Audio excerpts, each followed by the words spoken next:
বলছেন ওয়াকুল্লা ইনসানিন আলজামনাহু তাইরাহু ফি উনুকি ওয়া নুখরিজু লাহু ইলা ইয়াউমিল কিয়ামাতি কিতাবান ইয়ালকাহু মানশুরা। আল্লাহ রাব্বুল আলামিন বলছেন, আমি মানুষের কৃতকর্মকে গিবালগ্ন করে দিয়েছি। গলার কাছে একটা মেমোরি কার্ড আমি আল্লাহ তাআলা লাগাই দিয়েছি, ঝুলাই দিয়েছি। বান্দা তুমি কখন কি করো, কোথায় কি করো, সব কথাগুলো ফেরেশতারা মেমোরি কার্ডের ভিতরে লিখতেছে।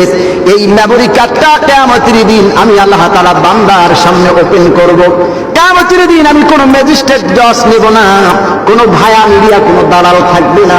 কিয়ামতের দিন বান্দারা যখন সব আল্লাহর দরবারে উপস্থিত হবেন, আল্লাহ তাআলা মুমিন বান্দাদের আমলনামা ডান হাতে দেবেন, আর বেঈমানদের আমলনামা আল্লাহ পাক পিছন থেকে বাম হাতে দেবেন।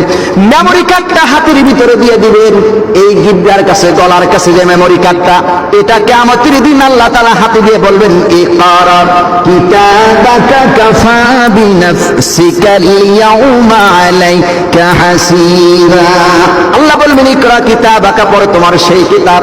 গোটা জিন্দেগিতে তুমি যা আমল করেছিল, বান্দা আমলনামা পড়বে আর বলবে, আয় আল্লাহ তাআলা, আমি যা গোটা জিন্দেগিতে আমল করেছি, এমন কোন আমল নাই যা তুমি এখানে লেখো নাই। বড় পাপ করেছি তাও লেখছো, ছোট্ট অন্যায় করেছি তাও লেখছো। আল্লাহ, তুমি আমলনামার ভিতরে কোনো কথাই তো গোপন রাখো নাই। সব লাগবে না আল্লাহ? কথা সব লাগবে কিনা? তাহলে আপনার মনের ভিতরে কি লুকোচুরি করে? আপনার অন্তর কি লুকোচুরি করে? চক্ষু আপনার কি লুকোচুরি করে?